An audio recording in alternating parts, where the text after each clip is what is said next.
Hi guys, what's up? My name is Laura Ventura. I am founder and owner of Paws and All Mobile Grooming and Massage here in Orlando, Florida. And today I'm doing a highly requested video on how I started my own mobile grooming business. So before this video ends, my goal is to give you a clear roadmap on the steps that I took to start it. So let's get to it. Before we begin, I want to let you guys know a little bit about me and why you should even listen to me. I've been in the industry for 15 years. I started out here in Orlando, Florida at Petco. I did the apprenticeship program. I was a bather for a full year before I was accepted into the program, and I was a full-time bather after 5 months after completing it. After that, I moved to Orange County, California. I worked at Petco again, and then I moved to Los Angeles where I worked at a smaller mom and pop shop. I worked there for 2 years and a half. And in 2017, I decided to start my own mobile grooming business, which in my business, I service Los Angeles and San Fernando Valley. And then a year and a half later, I decided to pick up all my stuff and come back home. So I drove cross country and restart with my van and restarted my business here. Bigger, better, and stronger, and more efficiently. So I'm gonna share all the tips and tricks that I have for you guys. So before we start, I highly suggest you get a pen and paper to take any notes. And if you have any questions whatsoever, please feel free to leave them in the comments because I will be replying to them. Okay, so here we go. All right, guys, so the first step that I took before I did anything was that I researched 2 reputable mobile groomers in the Los Angeles area, and I asked them if I could ride around with them if I bathed their dogs for free and if I helped them out. So they said yes, they were more than willing to do that. And the reason why I did that was because I was from a shop. I always worked at a shop, and I just wanted to see if it was something that I was willing to do. They covered 2 different areas, so I saw 2 different routes. I also saw how they managed with their clients. I also asked them how they scheduled. And so I just got a better idea before investing any of my time and money into something. So I highly suggest you do this. So, before proceeding, you could have peace of mind that this is something that you really want to do.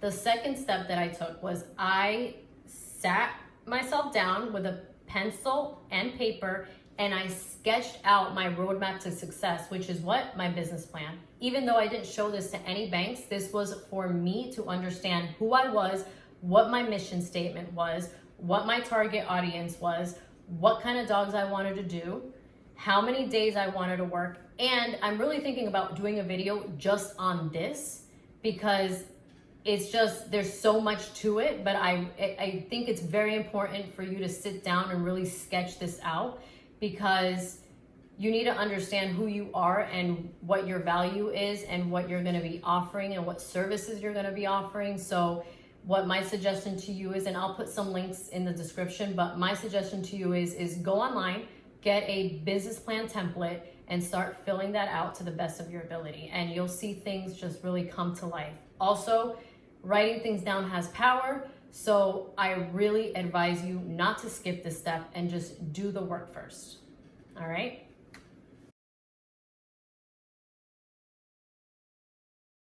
So step number 3 was I registered my business.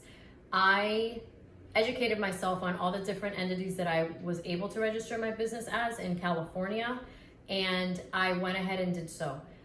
I registered it as an LLC. That might not be the best option for you. So what I would suggest is you research on what the best option for you is or get a professional to help you, such as a lawyer.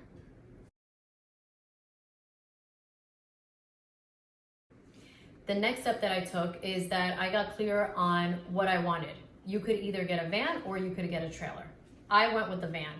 I got a lightly used van. I bought out the van and then I got it converted. The company that I got it converted at, I really don't want to talk about because I wasn't happy with the conversion. I did have to put in money to fix it, so I'm not going to mention it. I do want to tell you that there is 2 leading van conversion companies that one of them is called Hanvey and the other one is called Wag'N Tails. They're beautiful vans. One of them, Hanvey, works with an inverter system, and Wag'N Tails works with a generator system mostly, but you could get an inverter system added. My suggestion to you before you see any vans or any trailers, please educate yourself on generators and inverters. See which one works best for you and which one you're willing to deal with. Or you could be wanting to deal with both. In my van, I have both. I have both an inverter system and I have a generator, and that is what's going to power your electricity. Now, one thing I do suggest you do is that you get a van or a trailer that's self-sufficient. I worked in the Hollywood Hills, and the last thing that I wanted to do was have to ask my clients to plug in or for electricity or depend on anything, because it's just a very hilly area and I just needed my van to be self-sufficient. When you're pulling up to somebody's house, it's just one less thing to worry about. If you cannot afford an $85,000 van, there are other options for you. I am going to link down in the description about 1 or 2 links that have used vans, slightly used vans for sale, and trailers. So there you could kind of scope out how much these things are going for, and just be very clear on what you're getting into, because the last thing you want is to start a business with a faulty van, a faulty generator, a faulty inverter system. So just do your research. All right, guys, the 5th step that I took was to figure out where I was going to store my van and where I was going to get water for it. In Los Angeles, I lived in a place where I only had street parking and commercial vans were not able to be parked there, so I had to get a storage unit. That is what I would suggest anybody that doesn't have a house or an apartment that will let them park there. Just be sure that you find a storage unit that is close to you to be more convenient and make your life easier. Another thing is water. Are you going to ask your first client for water? Me, again, I like to be self-sufficient. I don't want to have to deal with that when I go to my appointments. So I have been fortunate enough to I lived at a guest house in Los Angeles, so I just asked the owner to let me use his water, and I just paid him a little extra a month.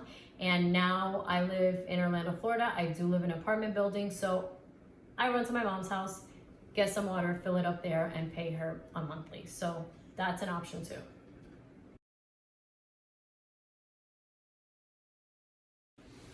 Sixth step that I took, I went to my bank and I made a business checking and savings account. This is because from the start, you have to separate your expenses and your income from your business and your personal account.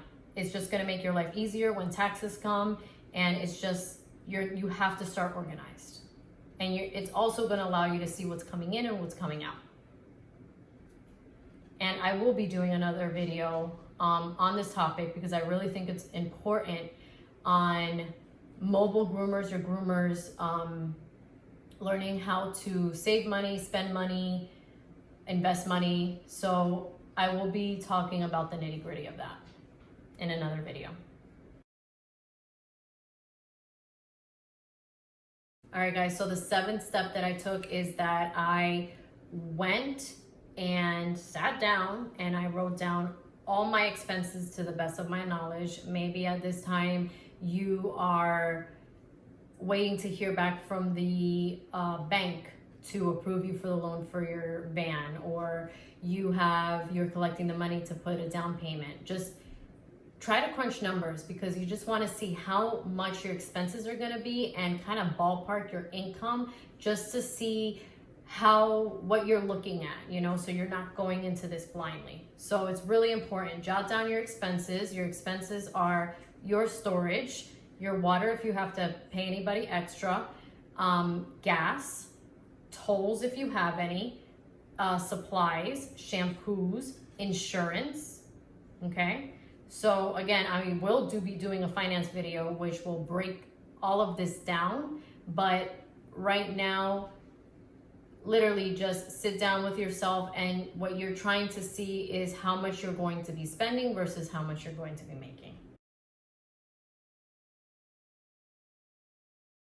All right, guys, step number 8, assuming that you have the van picked out and everything's going through, and say it's getting built right now. During this time, what I did is I went on to Upwork.com and I chatted with a couple of web designers and graphic designers, and I picked one out, and that company or that person did all my marketing material for me. My logo, my graphics for my van, and my website, okay? These are really 3 important things. A lot of people, I know they don't have websites. I do believe in websites. Google is a very strong marketing tool, so if you have a website on the World Wide Web, it will help you out. Also, how are you gonna make these people book? Nowadays, I don't really have the time to be picking up phone calls, so I usually have people book on my website, and it's really good because a website, people get to know you from there. That's their first impression, really. You could do an about me. You could talk about the products that you use. You could take pictures of your van and post it on there. You could take pictures of your work and post it on there. And you could also feed your Instagram into your website. So a website is an amazing tool to have. Also, start up your Instagram page, start up your Twitter page, start up your Facebook page, start up your YouTube page, your YouTube channel. Like, where are you gonna broadcast your work? Now we're in 2020, so everything is virtual and online. If you love grooming, and if you really wanna be a mobile groomer, there is no reason why you shouldn't be successful, especially if you're putting quality content out there.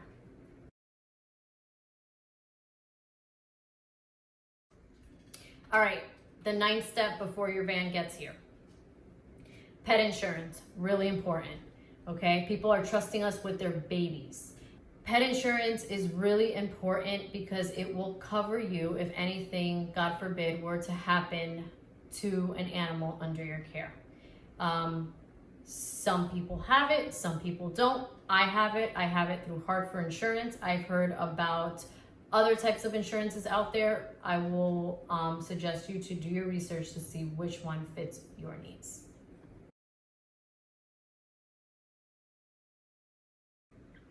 All right, guys, step 10 that I did, because the conversion company that did my van did not do the graphics on my van. I got that done myself. So being that you already have your website done and your graphics done and your van graphics done, you just have to send that over to the company of your choice to put the wrap or the vinyls on your van. This is really important. Your van should have 3 things, actually, 3 things, okay, that are super important. It is going to be your mobile billboard, all right? It must have the way people could book, all right? Mine has my website, my Instagram, and my phone number. And my phone number is in really, really, really, really big numbers on both of the sides of my van. Should also have your logo, and it should also have your business name, okay? So who are you? How can I book with you? How can I contact you, all right? So just make sure your van graphics has those things. All right, guys, the last step. Your van is here. The graphics are done. Your website is done. You have registered your business. Everything is ready to go. You're super damn scared, but you know what you're gonna do? You're gonna jump in that van and you're gonna drive that van everywhere you can. You're gonna go to the grocery store, you're gonna drive that van. You gotta pick up your kid from school, you're gonna drive that van. You're going to the dog park, you're gonna drive that van. And guess what? That's when you're gonna start getting clients, you're gonna start getting noticed, all right? Remember, you are a driving billboard, and you're going to tell your family and friends, you're going to put out content on Instagram, you're going to figure out the hashtags, and you're gonna hashtag the crap out of your content, and watch, it's just gonna be a ripple effect and word of mouth. So you have to stay patient, and also you have to, going back to the business plan, you have to understand your target market and the dogs you do want to attract. Try not to say yes to everybody and everything. Your adrenaline is going to be at 100. You're going to want to groom a gerbil if they give it to you, okay? But you have to be mindful that this is going to be a long-term thing. So you have to just know what dogs you're willing to take and what dogs you are in and how many dogs a day you're willing to take, because burnout is real. So just stay focused and just know that you will get clients, and word of mouth in the grooming industry, especially mobile, is going to be your best friend. But not to say you have to help yourself and you have to put out content. It's 2020. And if you have a business, you have to be out there on the World Wide Web. Also, one last thing that I did not talk about was scheduling. I'm sorry I didn't talk about this, but here I am talking about it now, so let's talk about it. When I started scheduling, I got an at-glance planner and I wrote everything down. I do not suggest that. I still suggest writing things down, but I also just suggest getting a website where people could go and book themselves. Okay, so you could just be more organized. It will help you with their service areas. You could just, and you have everybody's detail in one place. You don't have to be scattered around on where did I write this, you know. The website, the booking app that I use is called Mogo. I highly recommend them. They've made my life so much easier, and I will link them below. I do want to let you guys know that if you're new to grooming, before becoming a mobile groomer, I do suggest you being under the wing of somebody for about 2 years. Why? Because mobile grooming is a very, very independent work, okay? You're in a very small space with a dog or a cat, and you really have to be knowledgeable on what you're doing.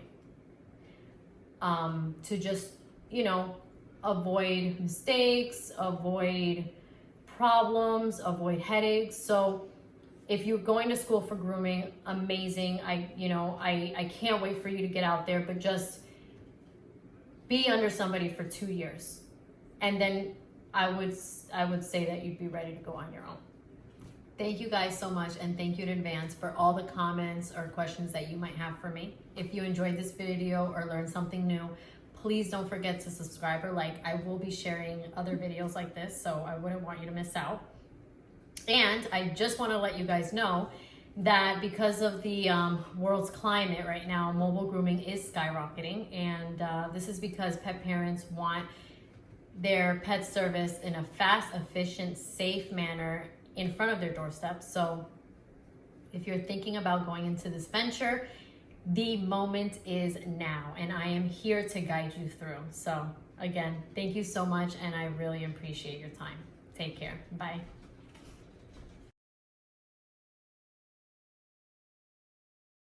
And you thought it was over, but it wasn't. We're gonna do a little Q&A of some of the questions that I've received.